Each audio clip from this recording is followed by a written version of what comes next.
tugatenda na wakitiibwa Allah wadde nga abamu bye tukola tebireflectinga bigambo bino. Kathira minna, bangi muffe bye twogera tebireflectinga bye tuli. Omuddu bino ebigambo buli muwalimu alinnya ekituuti bye tukulembeza. Naffe abamu tubikulembeza ku nnimi zaffe tubyogera, naye ate we tukyama ne tudda gye batatulabira ng'ebigambo bino tubivaako. Naye nga baganda bange kakasa kyamatende aga waggulu gatendebwa na wakitiibwa Allah subhanahu wa ta'ala. Oyo Allah subhanahu wa ta'ala fenna atukuŋŋaanyiza mu kifo kino, nga bangi muffe tuli wano naye nga siffe okuba bulongoofu, siffe abakyasinza okubeera abalongoofu. Nga bangi muffe tuli wano naye nga wegaba maanyi siffe abakyasinza okubeera n'amaanyi. Kikyengezaako kubeera nga ntegeeza ti ffenna abali wano tuliwo ku lwa kwagala na ku lwa buyinza bwa wakitiibwa Allah subhanahu wa ta'ala. Bangi muffe mu baganda baffe Allah batutte. Mukadde waffe Sheikh Ismail Ankata, Allah amusaasire ebyamusobako, yali Qur'an ekola ki etambula, naye wakitiibwa Allah we yakeera olunaku lumu n'agamba nze neetaago Ismailani Kata. Na abasiraamu abamu be nali nsomesa ne mbagamba wakitiibwa Allah yeyawukana. Allah abatuwa permissioni nga waba anaatwala omuntu ku kitundu tutula wansi ne tukola debate ani aba agenda. Kakasa singa abasinga ffe wano tetuli, singa baatuwaayo dda, kubanga omuntu tuyinza okubeera mu kitundu omu ku muntu gwe tulaba nti abadde atugasa nnyo wakitiibwa Allah n'amutwala, netuwulira ennaku naye nga tetulina kye tuyinza kukola. Wallahi tubakuba nga tulinawo kacyansi ako. Kakasa singa abaddu abasinga tukyabayina, mukadde waffe Sheikh Muzata, mukadde baffe Allah bangi batutte, Allah basonyiwe byonna ebyakola ki ebyabasobako. So tukkirize baganda bange wakitiibwa Allah ogwo omulyango yagwesigalize ebbanga lyonna. Tumusabe nga wakitiibwa Allah tumutendereze, tumusabe. Sheikh omu yabeeranga ayogera mu bigambo bye, n'ayogera n'agamba nti omuntu omugezi alabikira mu biteeko bisatu, naye kimu ku biteeko yagamba yoyo omuntu asiimisa Allah nga tannabakola ki, yaani akola ebyo byakola naye ng'anoonyamu Allah musiima, naye nga tannaba kubeera nga asinkana wakitiibwa Allah. Ate nga nkakasa akaseera kali nga tuyingidde kaburi tiwagenda kubeerayo ibaada.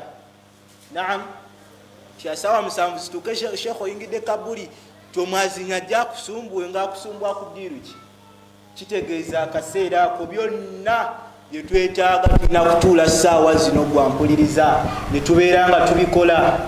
Ssaawa zino tulina obudde bungi nnyo omuddu asobola okubeera nakulwayo olumbo ye. Ekigambo ekyo kitegeeza abadde awo naye nga talina byakola ki byakola. Naawulira nga olunaku ye ssaawa nga tezidduka ssaawa zikyali ttaano ng'alaba obudde akola ki ayina bungi. Ne wagenda tutuuka akaseera ng'ekituufu n'eddakiika emuweeti ne bamala kugaa nti eddakiika yino tugikuwadde Sheikh obeere ng'okoleramu ibaada weeti, wallahi ng'olaba akadde ka mugaso nnyo. So baganda baffe, baganda bange abampuliza, ffe tukyalina akadde naye wali baganda baffe essaawa zino Allah bamaze okugyamu omwoyo abo be bali nti singa ayi Allah onyongerayo akadde mbeere nga nongoosa. Baganda bange ab'ebitiibwa abampuliriza, njagala okusalirako ekitiibwa Muhammad sallallahu alaihi wasallam. Bigambo byange njagala tubyetoololere ku nsonga tezijja kubeera nnyingi naye nga nte za mugaso oba olyawo. Njagala okubeebaza okubeera nga puroguramu zino bannaye tuziteekamu amaanyi. Baddu bangi mu basiraamu olunaku nga leero Sande abasinga tebakola, n'abeerayo ewuwe n'asalawo akole ki awummule naye nga tamanyi. Nze ŋŋamba nnyo buli wembeera abaddu bembeera nsomesa bagamba obusiraamu buno eringa profession. Njogera profession mba ŋŋenze mu mirimu wano, buli omu oli wano naye oyina omulimu gwo gw'okola. Tegerekese nze essaawa zino siri musawo naye n'omala okera ku makya n'onteeka mu ddwaliro Allah oba ompadde ekizibu ekikyakola ki era otankwata oti oyinza okundeka ano nonsanga nkoze eki sibimanyi kati nakolayo ki siri inginiya nomala onteekaawo ku kizimbe nti sebe ekizimbe ekyo nkyagala kiwedde oba ompadde obuzibu bwaki bwamaanyi tegerekeze naye obusiraamu tuli mu profession neffe tuli mu profession gye tutakola ki zitutamanyi kiringa njogedde ku busawo nti gwe bagambye oyingidde obusawo takulabire tujjagezaako noyingira naye nga kyoyingidde tokola ki tokimanyi noyiba n'ekintu nekikulumya omutwe badde abasinga okukalubirizibwa kwe tulabanga okukalubiza mu busiraamu tukufuna lwa nsonga kyetulikole tukola ki tetukitegeera kati gwe oyingidde ekintu kyotamanyi onaamalako otya nakyo tofunye budde kutuulako wansi wa muntu kubeera ngaakunnyonnyola nsonga zino tulaba abaddu naakera ku makya n'ava mu busiraamu ng'ayogera statement ez'ekisiru niweebuuza ono kituufu abadde mubugumyeko oba mulowooza abaddu ababeera babugumyeko ekibasumba babeera butakola ki butamanya ne beewaana n'amannya g'ekisiraamu nze badde ejjuma okumala emyaka 7 ndabye ekkubo neweebuuza olabye ekkubo abamu n'alifaatiya ng'abadde takola ki ng'abadde tagimanyi naye nga naye abadde yeyita musiraamu so obusiraamu buno kiviira ddala ku role model waffe owekitiibwa Muhammad sallallahu alaihi wasallam Jibuliru alaihi salaamu ejja gyali ng'ezze kukola ki kumusomesa naye olwamala ng'omusomesa yeeno enkola y'emu n'atuuza basahaba n'abeera ng'abasomesa kati ffe oluwalabu tetulumanyi Qur'ani abasinga tugisoma nga abasoma empapula z'amawulire n'ate amawulire olumu tufunaafunamuuko ŋŋambe abasoma ki Qur'ani abasinga tugiraba mulabi tetumanyi kyetegeeza hadithi z'omubaka Muhammadi sallallahu alaihi wasallam olulimi lwe zirimu tetukola ki tetutegeera kati baganda baffe kukeera ku makya ne bateekawo duruusu nga zino oba oliawo tujje tukwate ekiri mu Warabu tukizze mu Luganda lw'otegeera obeere ng'ofunamu ekyokukola ki ekyokuyiga abasiraamu ne tugayaala ffe tukutuukiriza tugenda tuuka maaso ga Allah ilimu eno Allah gyatuwadde yakutubuuzibwako naye tugenda tuuka maaso ga Allah nga waliwo abaajulira kuffe ndi twewangayo ne twerekereza obudde ne tujja nsomesa abasiraamu ne batakola ki ne batabeerawo so baganda bange tubeebaza tusaba kitiibwa Allah ffenna mu darusu eno abeere nga atusasulamu birungi byereere Allahumma amin baganda bange tugenda tulina ku aya suratu nabai amma yatasaalun abasinga tugitegeera aya eyo egenda kubeera ya 17 aya ya 17 wakitiibwa Allah tugamba baada audhu billahi minash shaitani rajim yawma yunfakhu fi suri fatatuna afwaja wakitiibwa Allah ayogera ku lunaku olwa yawmul qiyama olunaku olugenda kubeera luzibu nnyo olunaku omwana lwagenda okudduka omuzadde lwagenda okudduka omwana olunaku lugenda kubeera luzibu nnyo hatta buli omu agenda kubeera ali ku lulwe nga omwana wo gwe wayagalanga sheekh omudduka nga gwe omukyalo odduka baawo adduka omwami adduka mukyala we naye nga ku duniya kuno mwalinga mwagalana nnyo wakitiibwa Allah alwogera kulaga nti yawma yunfakhu fi suri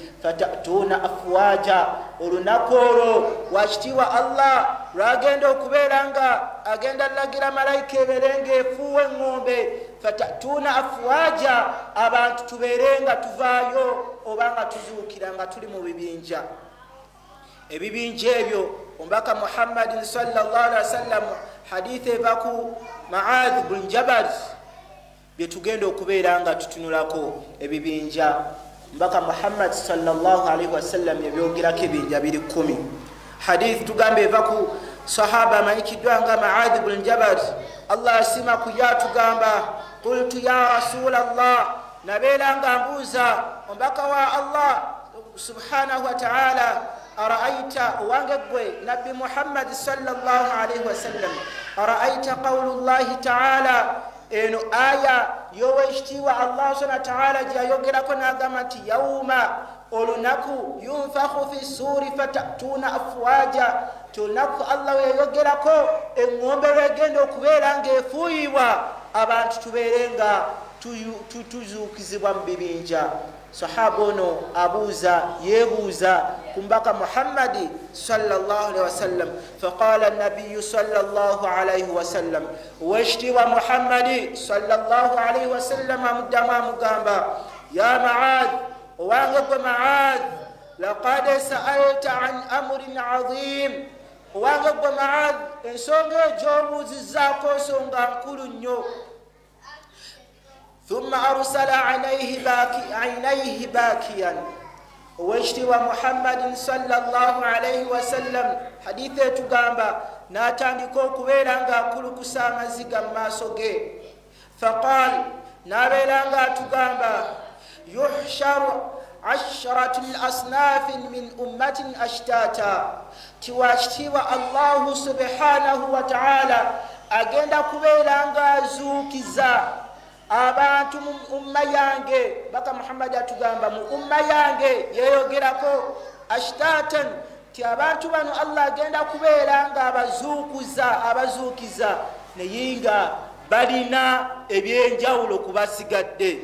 Atugamba atya tiqadama yazahumullahu ta'ala min jama'ati almuslimin tiwashtiwa Allah subhanahu wa ta'ala yabawula eri abaddu abasigadde abasiraamu wabaddara suwarahum era washtiwa Allah mukubaawula kuno yabeeranga agenda kubeeranga akyusa enfaanana y'abaddu bano n'abeeranga faminhum ala suratul qiradata kyabaddu abamu bagenda kujja nga bali mu kifaananyi kya nkobe. Baganda bange ebigambo bino binakuwaza naye nga ntegee mazima ge tulina okutegeera oba oliawo tusabe nnyo wakitiibwa Allah okutwewaza okubeera mu bantu bano era naffe tulwanise emyoyo gyaffe okulaba nga tetugwa mu miteeko gino. Omuteeko ogusooka agamba faminhum ala suratul qiradata gyeri abaddu bagenda okujja naye nga bajjidde mu kifaananyi kya nkobe. Abange enkobe tugimanyi bulungi, naam tugere tujja kubinnyonnyola.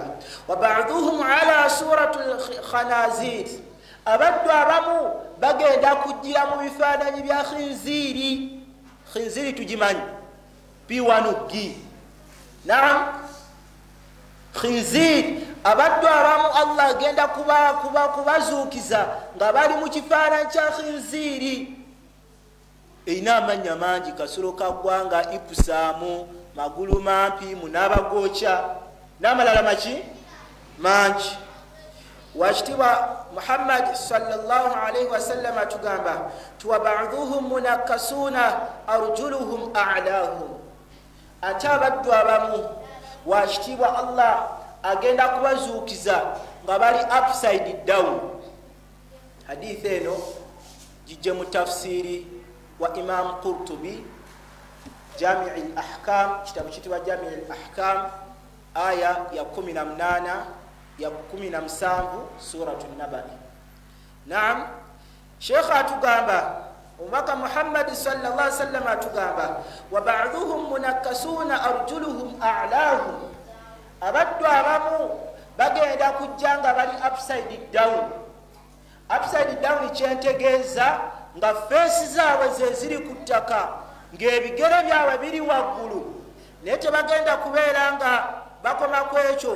Wa wujuhuhum yushabuna alaiha ng'abaddu abo bawalulwa ku feesi zaabwe, yaani feesi ziri ku ttaka ebigere biri waggulu naye nga nte bali kuwalula feesi zaabwe ziri kujja zeekulula wansi. Hadithi etugamba wa ba'dhuhum umyun yataraddaduna ate abaddu abamu bagenda kujjira mu mbeera nga umyun nga bamuzibe yataraddaduna nga tebategeera kikigenda mu maaso.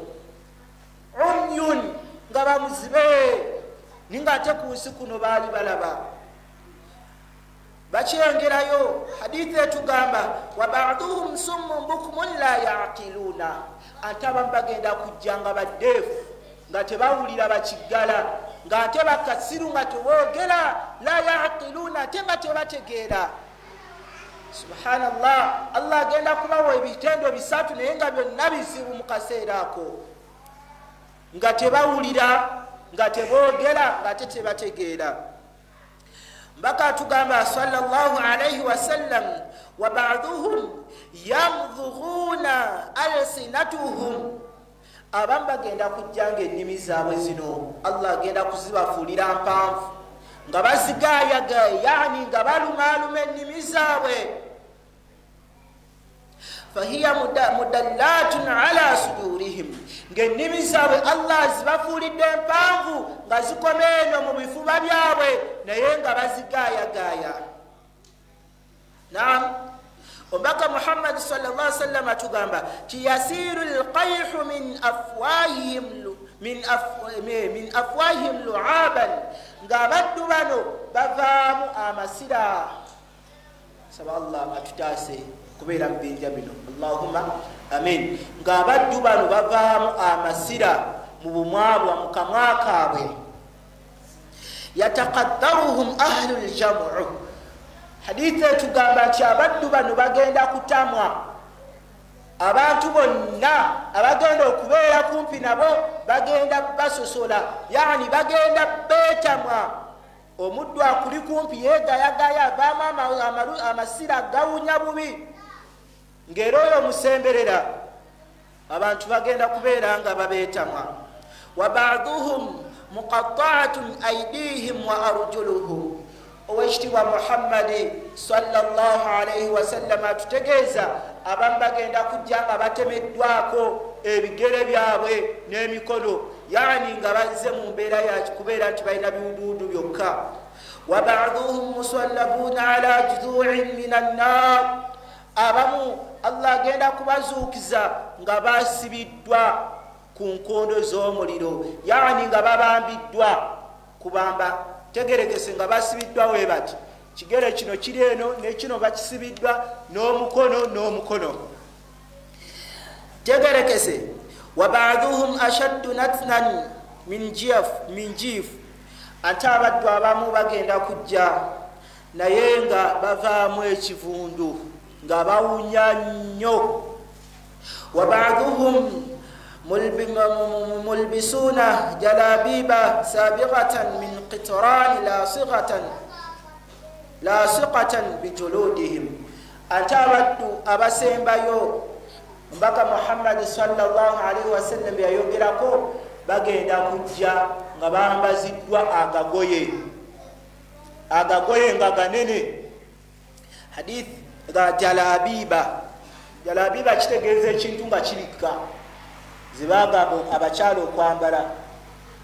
Aya eri eya suratul ahzab qul li azwajik wa banatik wa nisai lmuminina yudenina alayhinna min jalabibihinna, zibagamba abakyala okukola ki?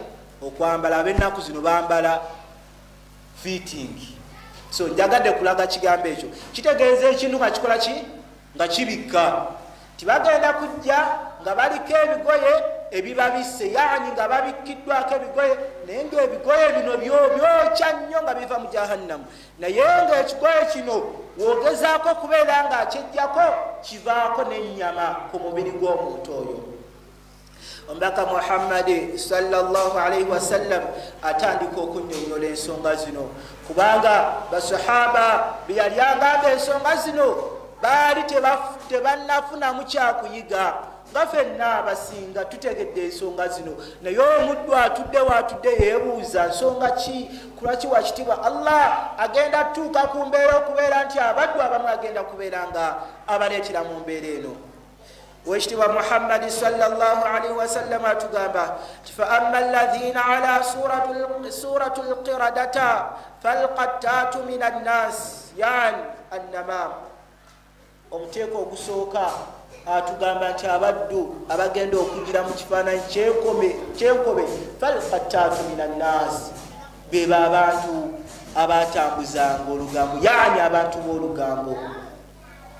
baganda bange ab'ebitibwa abampuliriza tuyina ensonga zetukolerako mu society zetuwangalira nga ffe oba oliawo tulabanga ensonga ezitali z'amakulu abaddu emimwa gyaffe tegitudde ennaku zino oba otunuulidde essaawa zino obumu ku bubenje bwe tusinkana wakati waffe yani obumu ku bulabe oba denjas oba hamu ezituukawo wakati waffe ngaffe ng'abantu ezimu ku zo ziva ku nnimi zaffe omuddu saawa zino tekimutwalira saawa oba ddakiika kwogera kino naye ng'akakasa takiinaako wadde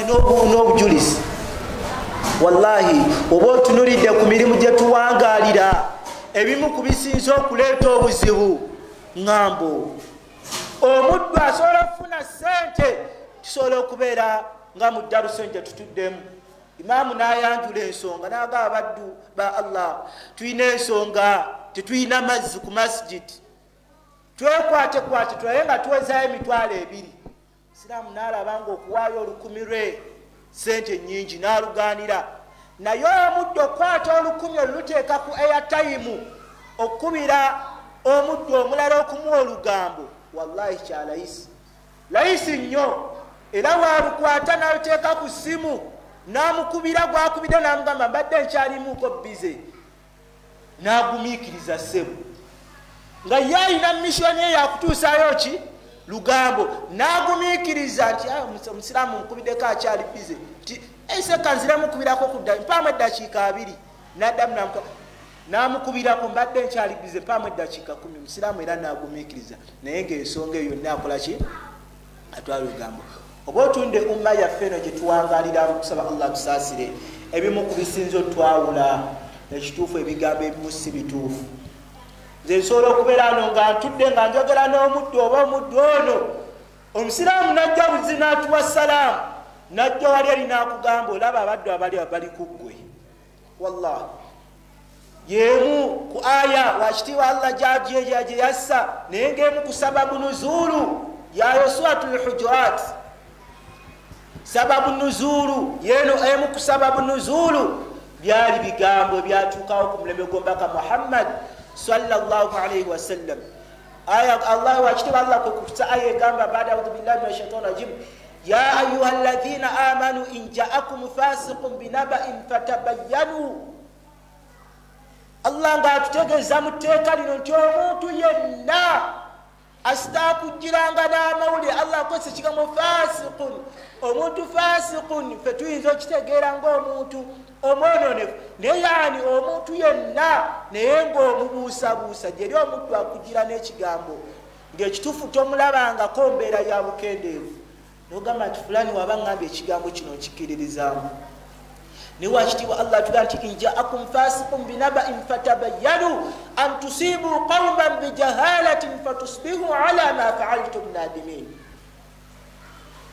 timujja kubeeraawo omuddu ajja kuleetera ekigambo otuuseewo actioni yonna ate ebbanga wayitewo ebbanga tini otandika okwejjusa ogambe oba kino nakozeeki ng'omaze otegeera amazima bino tubirabyeko mu maka haji oba okomawo waka bakuyimiriza haji sulaiman gyebaliko kale namwe mugyebaliko haji nonkubuulire nti olaba wootabeera omaze ennaku 2 mbadde sikuwa nti mbadde nagendako musafari hajjatuwa oyo tewali gwatayingiza mu nnyumba okujjako nga si musajja wallahi gyetuwangala betusangayo kati gwe haji sulaimaani olw'obusungu obungi oyingira waka otuukira kusamba migere kikyala kino nze nakukoowa dda obwenzi bwewammwe n'ovuma omukyalo ebigambo nga bingi byenkanawa naye nga sheekh tosoose kunoonyereza eyo nkola si yaffe si ya busiraamu yensonga era ku lwaki naye tuba tugenze ku mbeera nti obwenzi twagala abajulizi bameka 4 si kubeera nti ate munnange namulabyeko oba yabadde musajja saalabye tetubyagala tukukuba emigozo 8 wetukigwira nti obadde otubuzaabuza tukuba meka 8 lwakubeera ngaogezaako kubeera ngaotubuzaabuza so baganda bange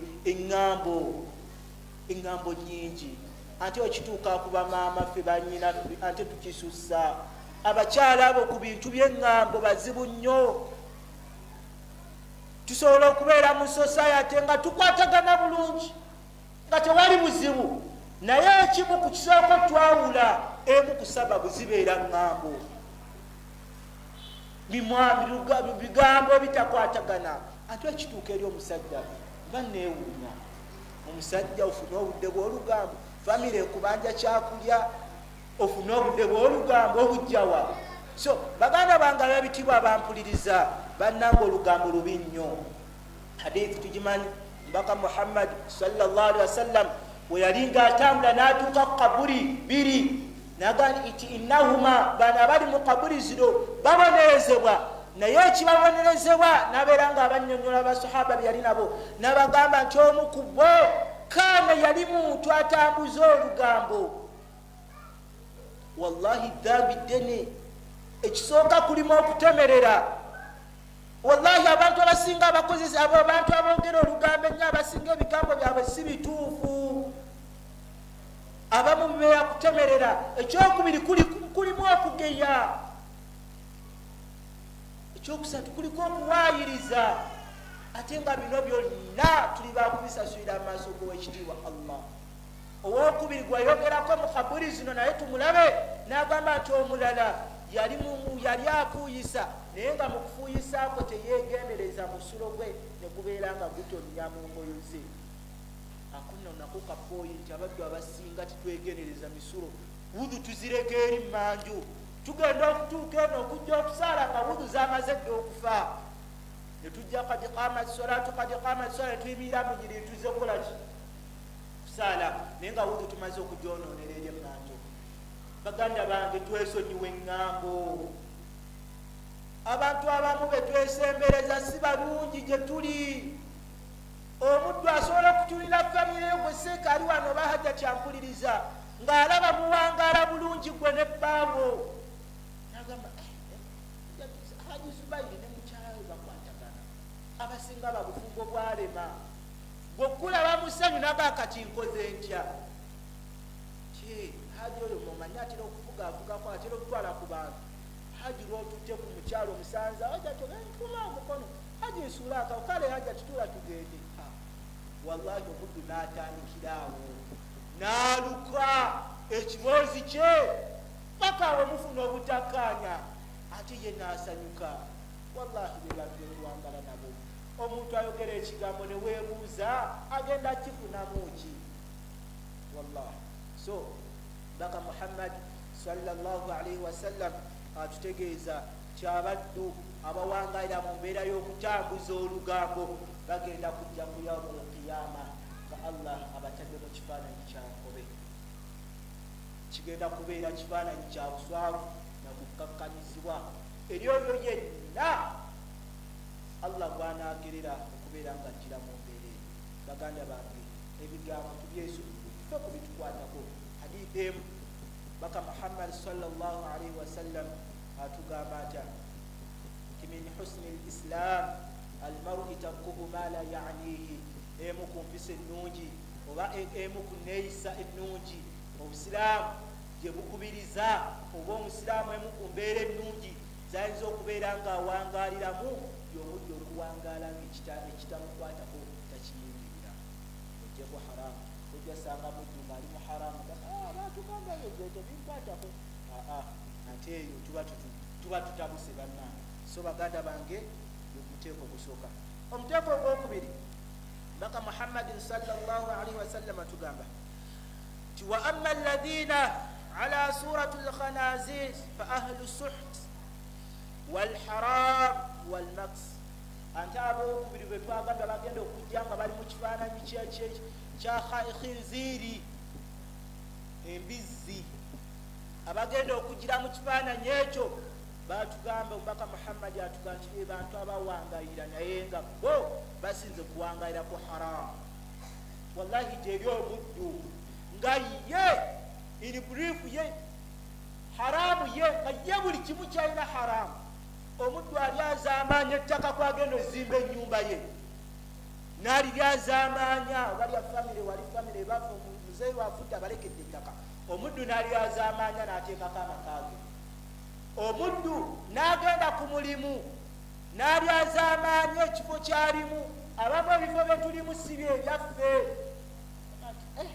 tuse ku mulimu olaba mukamawo oyo ja kumuyiira bagenda bagira ogenda okyusa empapula okukyusa bamu ano takyasobola mirimu bakutaddewo ya akhiri karimu ekyo ekifo oba okiryazaamaanyiza tegereza omuddu nga n'ekyokulya kyoli ewaka kiri haramu okifunye mu makubo agatali matuufu baddu abasinga tuwangalira kukumpanya abamu allah atuwadde ofiisi ne ofiisi zigenda tuleetera obuzibu maaso gawakitiibwa allah sokuwamaka ofiisi olabanga akatibu naye nga tolyazaamaanyiza abantu woowe tyegwe munanka akati olabaka ojja kunkayo ebiri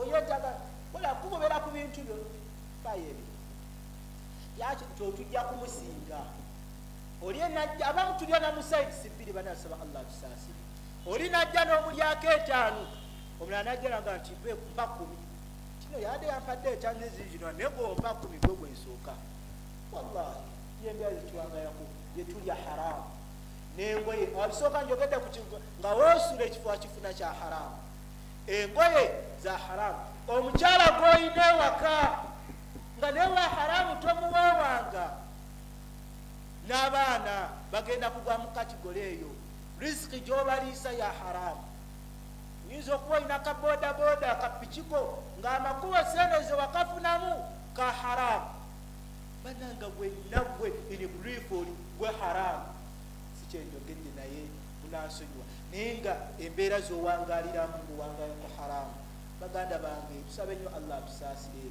nesaalu natugenda tetumaye tugenda geramo gyerabidde tulina okwewala hajo zeeyo waka owummuddemuku ku kitanda ekyo 5x6 haja tyakusuze wano ebbali allah akutwala naye nga haja kyono gwakutwalire ku kitanda simuwoowe allah ogenda mutandika otya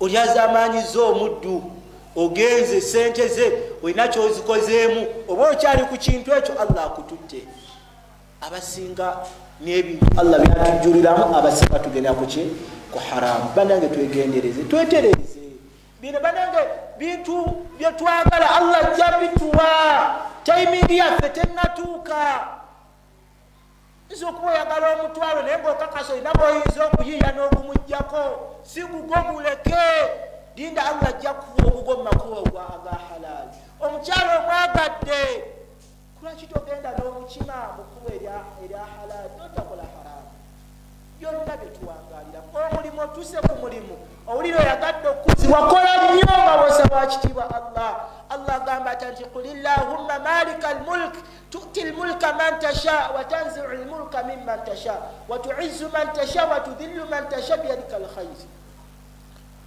webuba bufuzi webuba bukulembeze bwonna tukakasa buva waani wakitiibwa allah fe bino just twagala kubeera nga tuwangalirawo ku haramu tulaba obituuka mu biseera bya elections abaddu babba akalulu abamu ebifo bye balina bino ebironde wallahi tukakasa abasinga si bifo byabwe nga balyazaamaanya abaddu balala nebasoma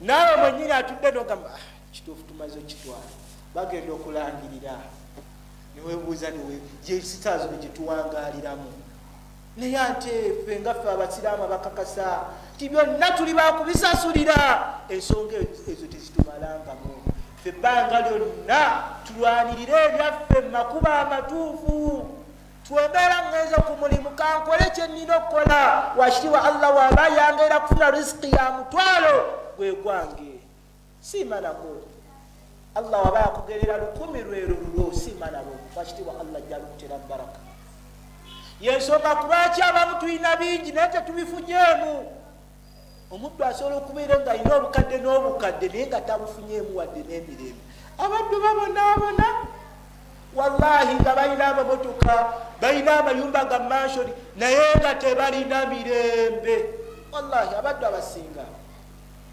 sente zebalina si zaabwe bazibyazaamaanyiza booza allah n'abawa emirembe mu bintu ebyo tubalaba baganda baffe wallahi abaddu basula mu mamotoka ng'emirembe gyamule wakatalinawo mirembe anasula mu motoka abaddu tubalaba Allah abawadde besente bazina naye emitima gyabwe mikopi minaku babeera mu mbeera yakubonaabona nosanga omuntu weebuuza oba afa kino edduniya naye ngaakulaga nti ekyo nakyakola ki akyetaaga. So Allah wotunayagala ebya haramu Allah ajja bituwa naye tetugenda ekisooka tugenda kubisasulira amaaso g'ekitiibwa Allah, ekyokubiri tujja bifunira mirembe. Nekyo baganda bange ebintu byonna baka Muhammad sallallahu alaihi wasallam atugamba nti inna alhalala bayyin wa inna alharama bayyin. Ebiri halali biri wadih byeyolefu nebiri haram biri byeyolefu. Musiramu kino kireke tukireke, musiramu kino tukireke. Wallahu a'lam. Ensonga yokusatu b'omuntu owokusatu baka Muhammad sallallahu alaihi wasallam atugamba wa amma almunakkasuna na'am wa amma almunakkasuna ru'usuhum wa wujuhuhum atabagenda okujjanga bali upside down fa aklatul riba bebantu abawangaliranga ku riba fenna tumumanyi interest. Saawa zino okusanga abaddu nga kigezo gye tuli looni nga zitufuukidde looni. Allah atugamba atya ti ya ayuha alladhina amanu ittaqullaha wadharu ma baqiya min arriba in kuntum mu'minun fa in lam taf'alu fa'danu biharbin min Allahi wa rasulihi. Allah yogera ku riba kabanaye mutye nnyo riba bananga mwewale nnyo riba naye gwe owuliranga riba ogamba ekituufu ze kiganye. Allah wa fa in lam taf'alu fa'danu biharbin min Allahi wa rasulihi. Agwe owulira nti riba nedda aganye nze sobola kubeerawo nga sikoze ka riba, sobola kukola bizinesi nga terimu riba. Allah agambe tegekayo kabato wakati wonaani ni Allah nombakawe tomwerabira. Allah ali eri ku side nombakawe naawe okoleki wekibanga olira kiganye Allah akuwadde solution kati golondawo kyosobola gwowuliranga ogamba nti anze Allah wayimirira nombakawe nange nenyimire tugenda ne muganda wange bizinesi z'abantu Allah muziraba kugwawo bizinesi negira naye nga agenzi yayingira ekintu kyataasobole. Abaddu tubalaba bakagula ka taxi ke kaba kagenda ejjinja ne kamabira ne kagwawo nenga sente yazijja mu riba ne tutandika bambi haji. Abaddu tubalaba bizinesi akaduuka akataddewo tugenda okulaba kasebengira kagwawo nenga agenda mu riba. Tulaba ebizimbe gye tutambulira fenna banka property riba. Abonyaabonyeza abantu wallahi singa twali tukimanyi singa riba tetumwesembeza ade n'okumutunulako naate kisinga okuwa okwewunyisa omuddu ogenda nozi mu banka gyogenze ng'olina boosanga abakayana bannanga akayumba kange bannanga ndi munikakyala maavu kendinawo kokka n'osangayo rambozi ezo bakayana oli akaalira akayumba ke ate nga naawe ogenze kusaba looni nga gwokakasa nti nze nja kukola ki buli omu agenda n'oli naye gwe batwalako ekyeyo ajja akakasa agenda kukola ki kisasula. Naye wakitiibwa Allah maali ya riba temulimu baraka era ogenda kugijjayo kugoye paka ku ttaka. Omusajja yalinawo akantu ko oba omukyala yalinawo akantu ko ogenda okufundikiranga naawe olimu abo abasabiriza naye ensonga ki wateekawo ensonga ennene gyotasobola kubeera nga omaliriza. Baganda bange omuteeko ogwokusatu abantu bagenda kujja bali upside down nga bakululwa ku floor nga feesi zaabwe ziri wansi ku ground bakululwa be bantu abawangaliranga ku maali ya riba. Baganda bange riba tumuleke. Business kiriza nti ekyo Allah kyakusobozesa banna business basinga okubeera mu riba. Riba tumuleke tukkirize nti sente si zaffe tuzirekere baganda baffe bali eri abatamanyi mateeka gano. Omuteeko ogwokuna omubaka Muhammadin sallallahu alaihi wasallam atugamba nti wal'umyu man yujaru fi hukm kyate n'omuntu agenda okujja nga umyun nga muzibe yeba abantu abatayenkanyanga mu kulamula kwabwe nga balamulanga ebitali bituufu. Bantu abasinga okulamula kwaffe kwa buli omu mu kategori y'emulamuzi. Taata oli awo ewaka Muzaffar omukulu naani ne Mustafa omuto bagukaanakaanamuuko bujja tekati olaba ddali kana akantu nze akasooseeko naye ng'omanyi sayidi entuufu omugamba kiriwo ekyo. Mwami oyinza okuba olina abakyala basukkamu omu akakwakuliza akali ku bakyala basukkamu omu kwenkanyankanya era owulira tokasobole muganda wange sikuwa magezi ga kulumba abakyala basukkamu omu kuba oba weesimira ntaana gy'otasobole. Tegerekeze. So mukulamula kwaffe abamu tuli bakulembeze. Kino ekyobukulembeze nkiremerako essira kubanga bukulembeze buzibu. Allah agenda kumutubuuzaako bakuleetera emisango. Baba akakuleetera emisango omu akusimbayo omutwalo omulala ali ku malusu nga bawuza naye ngaolaba ono ali ku malusu ye mutuufu naye nga bwogamba ono alowooza katosoolo tulina enjogerega nti muganda tosobola singa musango nga tolinaki nga tolina sente naye ngaolowooza sente ogwo omutwalo ogwo gukusuuzizaawo amazima n'ogenda ku kino. So abaddu abo wakitiibwa Allah agenda kubaleeta nga bamuzibe. Ate era teyakoma ku nsonga wali ne aya endala eri mu suratu Taha Allah gye yayogerako laga nti waman a'rada an dhikri fa inna lahu ma'ishatan danka. Allah yogera kubaddufe abagayaavu ne tuteremerera okuyimiriza amateeka ga Allah mu mbeera ya entuufu.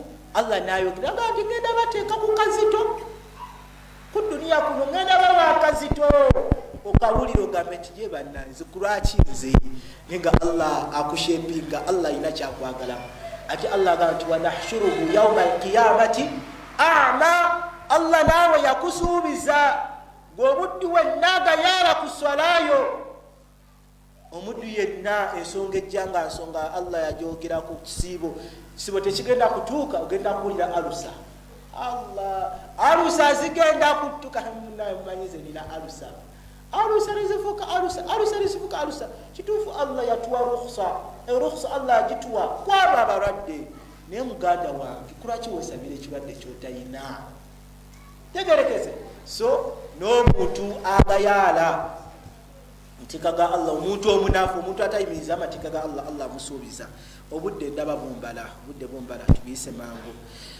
Omuteeko omulala baka Muhammad sallallahu alaihi wasallam atukanti wasummun bukmun n'abo abagenda okujjanga bakiggala nga nte teboogera alladhina yu'jabuna bi a'malihim abo abaakolanga emirimu gyabwe nga bagigayaaliriramu.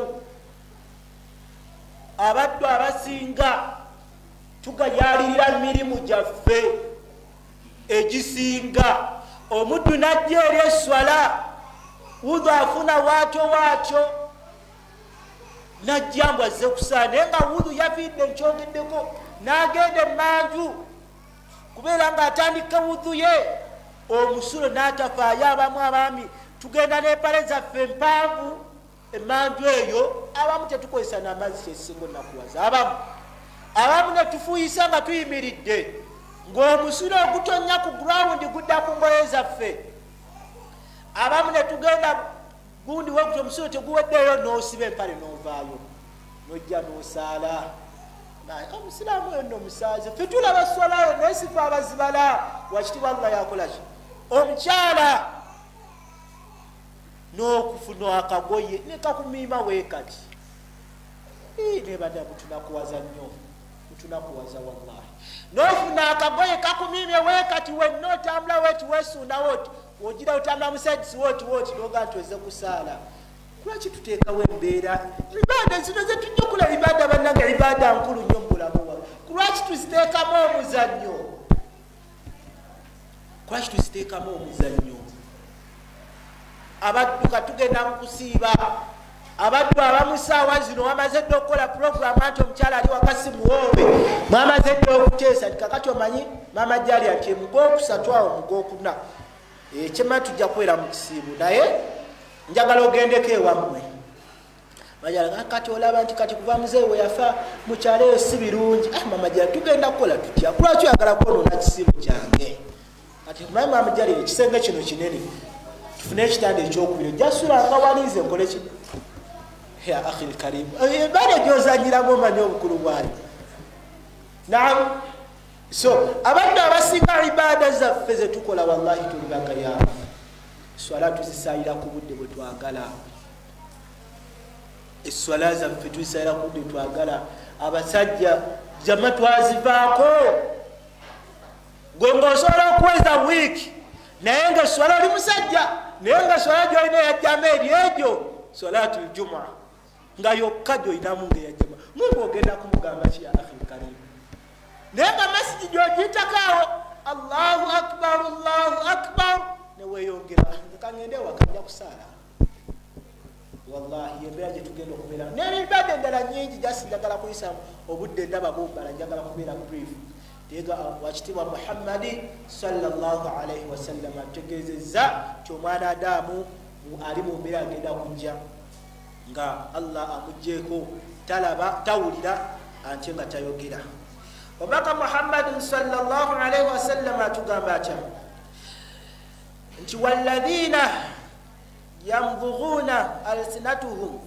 falulama walqusas alladhina yukhalifu qawlahum fi'luhum nayogera kwabo abajji betwogedde nti bagenda kujja nga balumaaluma ennimi zaabwe nga nte bavaamu amasira mu bumwamu kamwa kaabwe oba mu mimwa gyabwe naba nti falulama nti beebo abantu allah bebawa ku ilmu abakozesa ebituuti bino abakozesa emizindalo gino gyenjogererako naye nga abantu bano n'abantu aboogeze nga yani nga batera nnyo okwogera abantu aboogera ekyo kiyinza otutwala ffenna kwafenna twogera alladhina naye nga abantu abo bye boogera tebifaanagana ne be bakola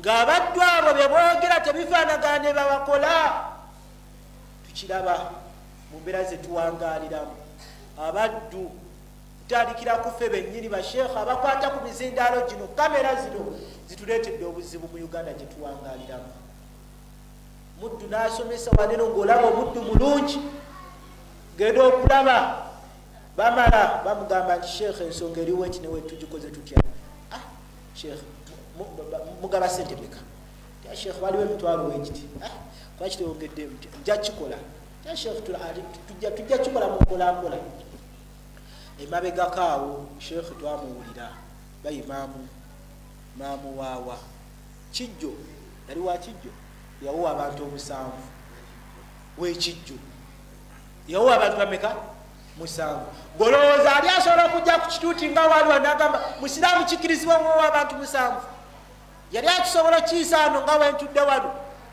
naye ku lwaki yakikola bantu bangi lwakuba bamusuubiza ki kasente bangi examples okulabirako nyingi mubawalimu byetukola byetwogera si byetukola olw'embeera ez'enjawulo naffe ffennyini mu bantu ffe abawuliriza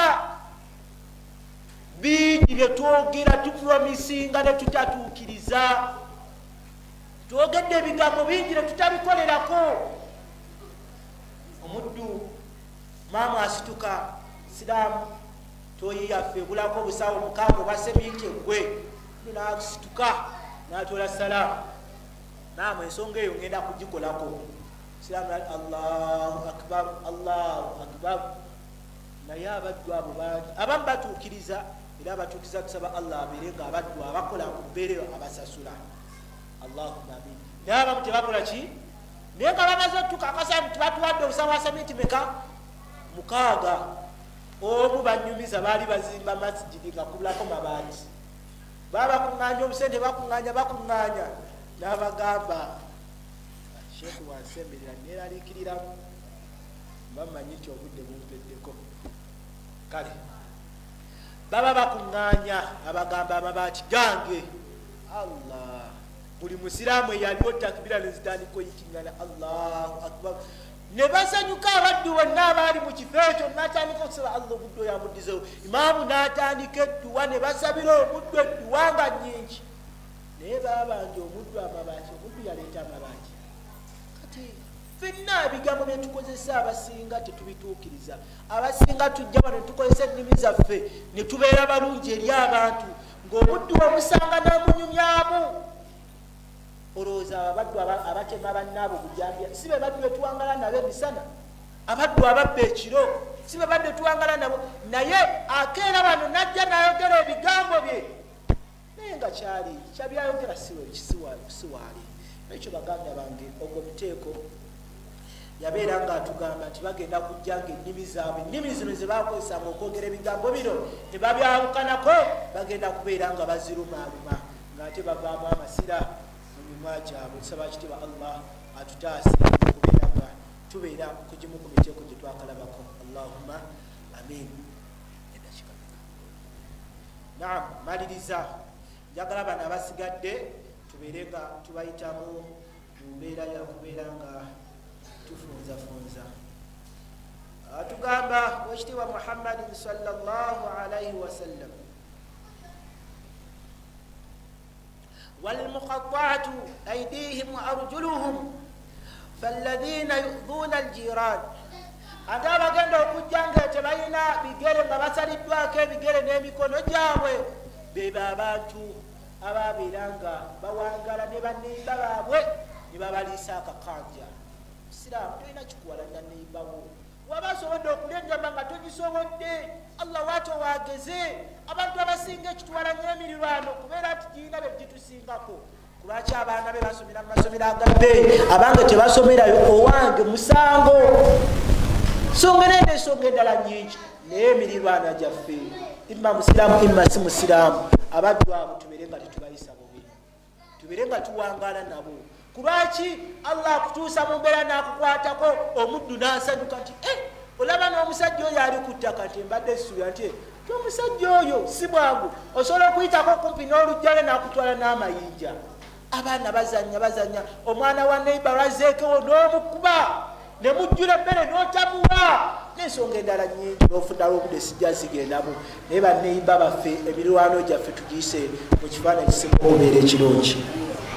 Walmusallabuna ala judu'i nas, n'abagenda okujja nga basibiddwa ku nkondo z'omuliro. Fasuatu binnasi ila sultan, be bantu abatemerera baganda babo baba naawe eri either omukulembeze oba boosi oba mulimu ng'ogwo, omuntu n'agenda ew'omukulembeze n'abeera ng'atemerera. Yani be bantu abagenda ew'abakama baffe ne babeera nga batuusaayo ebintu ebitali bituufu. Yani be bantu abatemerera brief, babeera nga boonoona amannya gaffe naye ng'ate oba olyawo bye batoogerako si bituufu.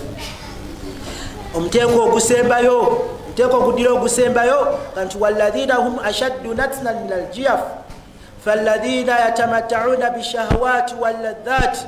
Gwe muteeko yani ogusembayo yaga nti abantu bagenda okujja, gwe guddira ogusembayo nga bavaamu ekivuudu, yaga nti beba falladhina yatamatta'una bishahawati walladhati wayamna'una haqqu llahi min amwalihim. Beba abantu Allah bawaako ne babeera nga bakozesa Allah bawadde ku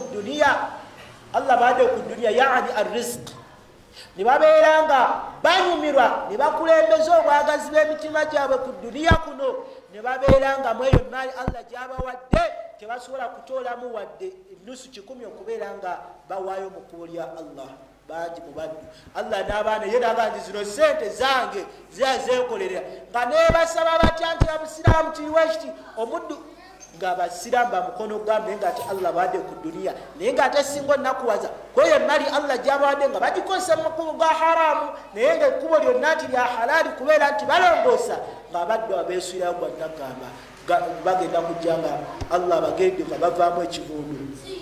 Teeka ogusembayo walladhina yulbasuna jalabiba, tugambye abagenda okujja nga bambadde agagoye naye nga agagoye gano gava mu jahannamu nga gookya. Fa ahlul kiburi walfakhri walkhuyala, be bantu abagenda okujja nga be bantu Allah be yateeka ku duniya kuno ne beekuza ate nga beeraga giri Allah abantu nga abantu era abagugwa mu kategori kino abiseera ebisinga Allah abalina bakyabawaddeko nebeekuza nebeeraga nebeefula bakitalo nga alaba edduniya alabanga ye ali waggulu waki wallahi tubalaba ngaomuddu atambula ku duniya kuno naye nga abaddu abamu tubawulira mu njogera zaabwe abaddu Allah muddu nabeera nga takyagana kutolera muntu salaamu lwakuba Allah amuwadde ku mmotoka omuddu nabeera nga abasigadde tabalaba ng'abantu lwakuba Allah amuwadde ku ssente omuddu nabeera nga embeera eyo kubeera nga tweteekamu okwekuza